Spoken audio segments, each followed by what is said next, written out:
Welcome to Journey TV. When we travel around the city, we often see murals of Martin Luther King, usually the Martin Luther King of I Have a Dream speech.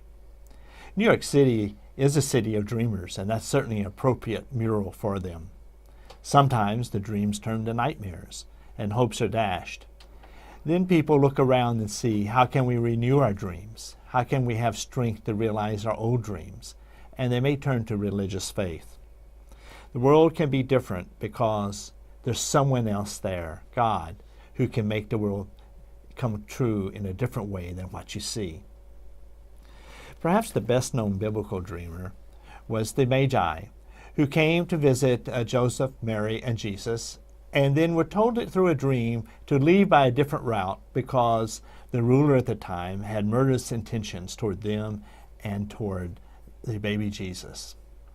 Joseph and Mary and Jesus also were guided by a dream to flee to Egypt to escape this fate. And after that, Jesus went on to his ministry of salvation and gospel of peace and to the world. Dreams are about a larger reality. We carry them with us and we use them to renew ourselves. Have we stopped dreaming in America? Can we only talk about our nightmares now? There are many voices in the night in this country, and not all of them are noble. Religious faith is a way that we can recover our ability to dream. Today we have a dreamer of New York City. Dawn Eden Goldstein was a rock journalist, copy editor for several of our papers, an energizer connector of the city. She's now assistant professor of dogmatic theology at Holy Apostles College and Seminary. Welcome to Journey TV, Dawn. Thank you so much for having me on, Tony. You know, you've done a couple of books that we've covered on our website before, and one is My Peace I Give You, Healing Sexual Wounds with the Help of the Saints, a really fine book. Thank you. And Thrill of the Chaste, both in Protestant and Catholic version. That's right, that's correct. And you now have a new book. It's called Sunday Will Never Be the Same. And I've discovered that this book is has a lot about dreams in it. Yes, it does. It's true. Now, when you came to New York, you sort of got religion in New York. You became an evangelical Christian at first, then a Catholic. Then you left us for theology school in another place, and you're with us now. We'd like to keep you, but we'll take what we can get from you right now. You know, I remember you were known mainly as Dawn Eden back in those days. Back in high school, you had dreamed to come here, and so you wanted to change your name to fit that dream. Tell us a little bit about that, because it's fascinating that a person would change their name for a dream. It's true, yes. I was really falling in love with rock and roll in high school. I had grown up Jewish, but I after my bat mitzvah, really fell away from faith, and in rock and roll in high school, as I became energized by rock and roll, wanting to write about it, I came up with the pen name Dawn Eden. It came to me pretty easily since it really is my first and middle name. You know, I was born during 1968, the era of flower power, so my parents probably had that on the brain. And I liked it because, to me, the name Goldstein carried preconceptions for people because it showed that I was Jewish. And for some people, those preconceptions might be good. For some people, not so good. But I didn't want people to have preconceptions. I wanted my name to be more like a tabula rasa so that I could be more master of my own fate. So that was why I adopted Dawn Eden as a pen name. And I only recently, with the publication of Sunday Will Never Be the Same, and actually a few years prior to that with my doctorate, made it clear that I wanted to be called Dawn Eden Goldstein again, because once I received my doctorate in sacred theology, I wanted to pay tribute to my ancestors who put a high value on education. Also, you know, I have to say too that I started to feel as a Christian, as a Catholic, that that I was in a field, especially as someone successful, a field where I was lending myself to siding with the victors, so to speak. And I wanted to be closer to people who have not, on this earth, had the experience of being victors. They've more had the experience of being vanquished and persecuted. In fact, I I remember in your book you were sensitive to that when you got one of those little green plastic Bibles that has the New Testament, it didn't really have much of the Old Testament. And what was your reaction to that? Well, I thought it was like a sort of ersatz Bible. I remember there was this young woman who was with the Gideons giving out free Bibles on the streets of New York City when I was a college student. And so she said, "Free Bible," and I took it. And then after I took it, I looked at it, and it just said New Testament, Psalms, Proverbs, and I thought, this isn't a Bible, and I thought it's just so Christian to think that they can shave the almost entire Hebrew Bible off the Bible and still call it a Bible. Well, by the way, that brings that you did finally get to New York. You had this dream. Yes. You realized your dream to come to New York. Yes, that's right. And then you found that you were bringing a lot of baggage with you, and you ran into some things. And at one moment, you were on 14th Street University, and you start your prologue of the book right there. Can you read us that sentence? It's on page 9. That's right. And just in case there are any current or former NYU students reading this, I have to slightly correct your geography. You're almost correct, but I was at Weinstein Dorm, which is actually on University Place between 8th Street and Washington Square Park. Right. And I remember that at the beginning of my foreword to Sunday Will Never Be the Same, where I write, "I don't recommend living in a fantasy world, but there were times during my college years when a good daydream was the only thing preventing me from jumping off the roof." Wow. That's a serious statement. It really happened. You know, I'm a bit, trying to be witty about it there, but sometimes the things. What is it? Comedy is tragedy plus You got time. the right Yes. combination there. I know right about that time you said you had this sort of daydream Yes, or I vision did. That helped to about keep me yourself. alive. Well, what was that? Well, that's right. In this vision, that somehow my mind, and I would like to think, under the influence of grace, even though I was not yet conscious of grace, but my mind came up with this image of myself walking down University Place one day and really encountering my older self. So I was 17, 18. I started college at 17, and I imagined, being met by myself in my late 20s, and that this older self counseled my younger self to keep going, don't die, don't do anything to harm myself, because life would get better. The dream, the future Dawn Goldstein. Yes, that's right. Now, so you already were dragging some baggage when you came to the city. Yes, that's right. Sometimes when you have a dream, you don't realize you also got anchors behind you. Yes, that's true. When you were a really young girl back in Texas, I might add. Yes. Galveston, is that right? Yes, that's right. Galveston, Texas. You had something that should never happen to a young girl. You were abused by the synagogue janitor. That's right. And did that sort of throw you? How did you handle that? Well, as a 5-year-old suffering molestation by someone who had been trusted by my family and in a place that should have been a safe place. Like so many children who are abused, I blame myself. I thought there was something I could have done to stop it, or to stop this man. And I have to say, I know now, not only having done some work on myself, having gotten some therapeutic and spiritual help, but also having read up on abuse and ultimately written books on healing from trauma. I know now that no child is ever responsible for his or her abuse. Did you have the nightmares out of that? That's a very good question. I didn't suffer from nightmares to the extent that that many others suffer from them. nightmares, continue to be more the garden variety of just missing a train.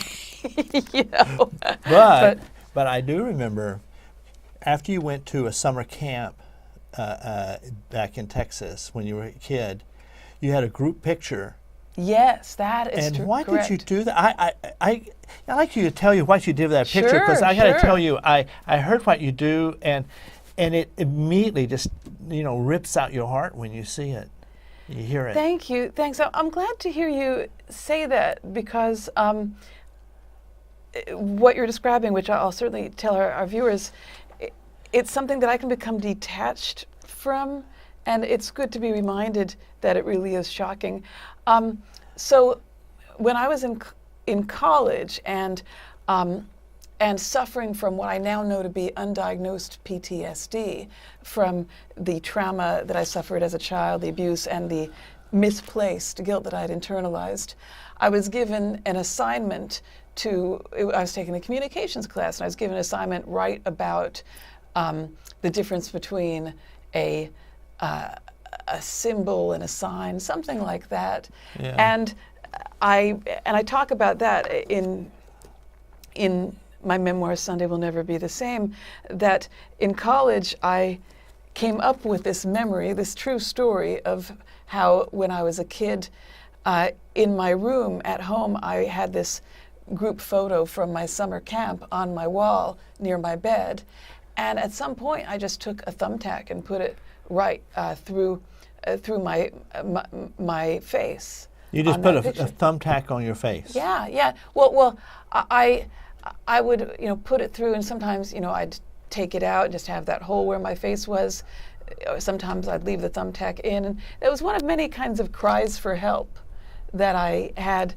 I can read it now as a cry for help. Right. That feeling of misplaced guilt, misplaced shame, just blaming myself for my own pain. Yeah, and at the same time, so you're dragging that along. Your parents go through a divorce. Yes. You're dragging that along. You also have all the kids or teenager later anxieties of dating and I was and stuff like re-abused that. at home by one of my mother's boyfriends. I'm not graphic about any of the abuse in my book, but I allude to it. It's quite common also for victims of childhood abuse to be re-abused, because predators can kind of sniff out people, especially children, who are vulnerable. So I was carrying a lot of baggage, as you say, into my teens and young adulthood. At the same time, you had glimpses of God and grace through there. And one of the things that you do in this book, you almost sort of drop in without announcing it, that, oh, I saw something of God here. And you just describe it. You don't just say it, you just describe it. One of them was when you were a child, very small, you had maybe a daydream or thought about, is God infinite? And what does that mean?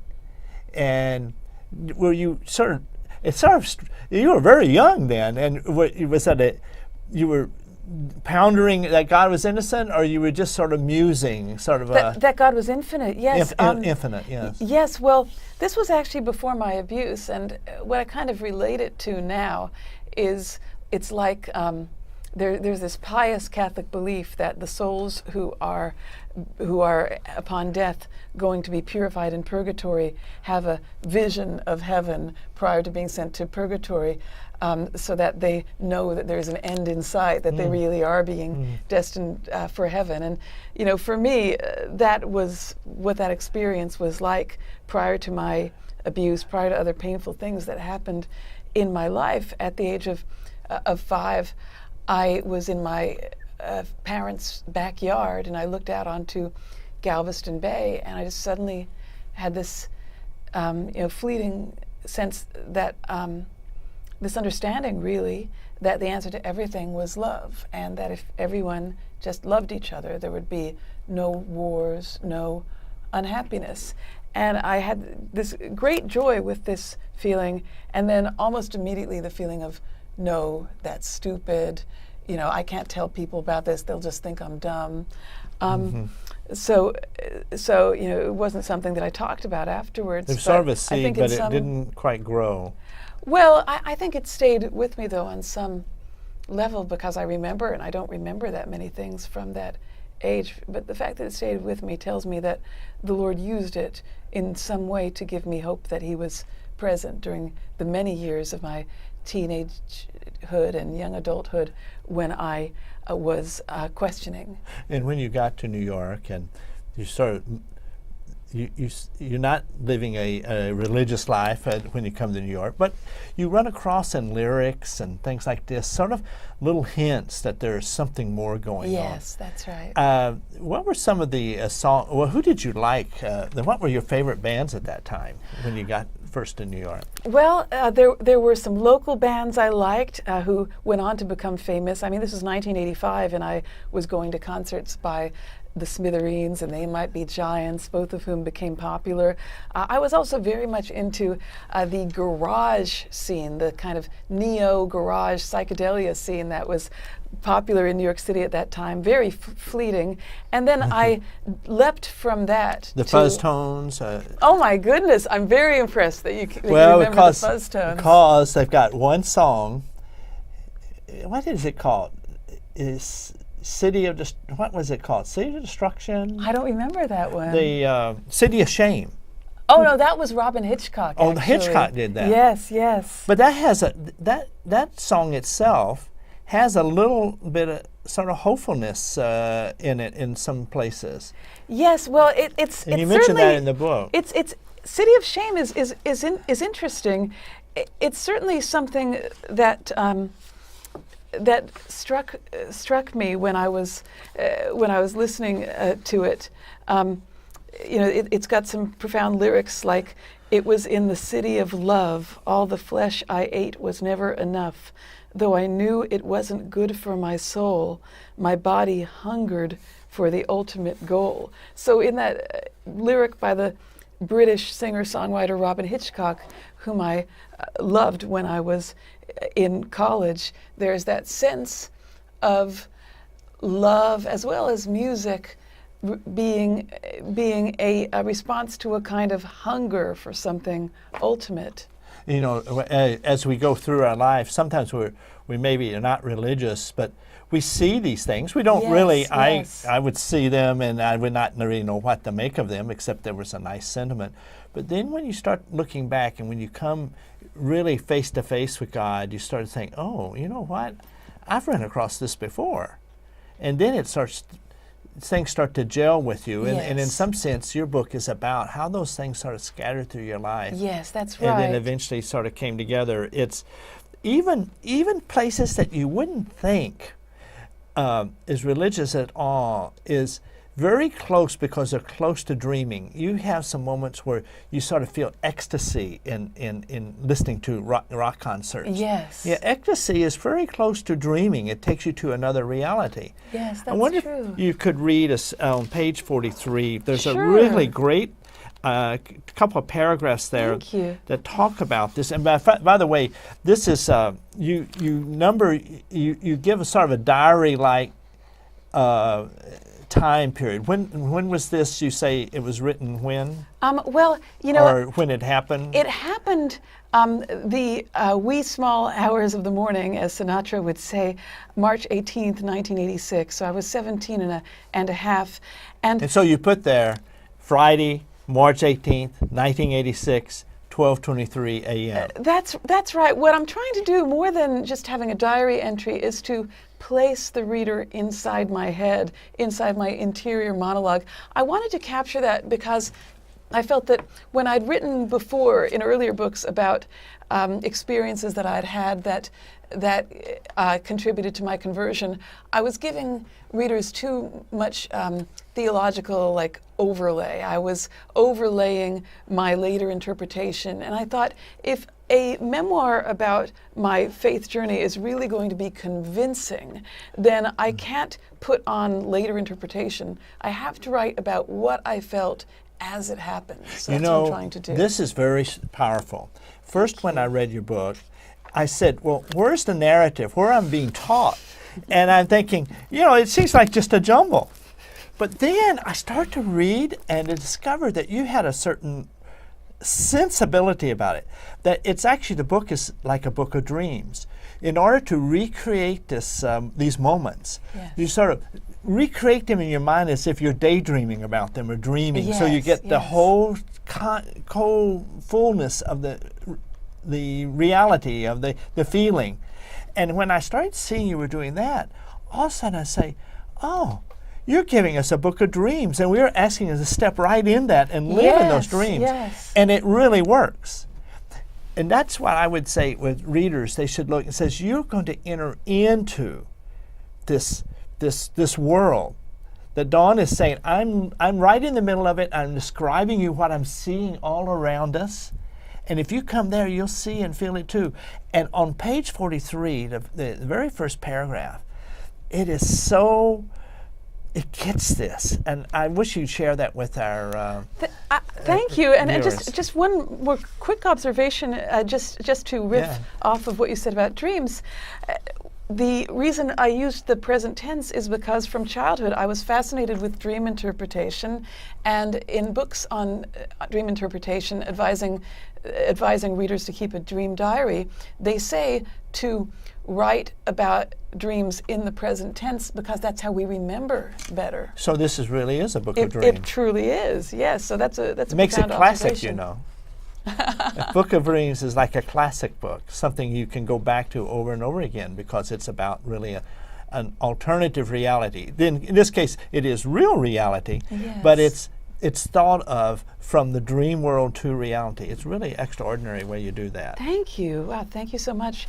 So I write, what I love is live music and the whole nightclub experience, from putting on makeup and choosing my best going out clothes, to scanning the room for a potential new crush, to dancing without inhibition, to hearing the band answer my request for a favorite song, to screaming my lungs out for an encore. Okay, stop there. Screaming your lungs out? I mean, what is scream? What are you doing when you scream your lungs out? Are you just sort of throwing yourself into experience? Yes, exactly, yes. I think many people see young girls and young boys. They come in, they scream at these rock concerts, and they say, "Well, what is going on?" And they shake their head. But really, what they're doing is they're really sort of creating an ecstasy moment. Yes, making it a full body moment, that's right. Why don't you read the next paragraph, and we Sure. start to see something I think really profound. Thank you. And there is still something more that I love about it all, something I can hardly put into words.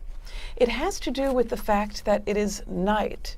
I enter into a dark, enclosed place where the only things that can be seen clearly are the performers, and the only things that can be heard are the sounds they create, sounds that are overwhelming, all-encompassing, reverberating through my body. It's like being ravished, but in a good way. Ravished? What's ravished? Well, when I was a child, I read the myth of Cupid and Psyche, and reading about how Psyche would experience Cupid's presence, the presence of her husband, the god Cupid, and Psyche is a mortal woman.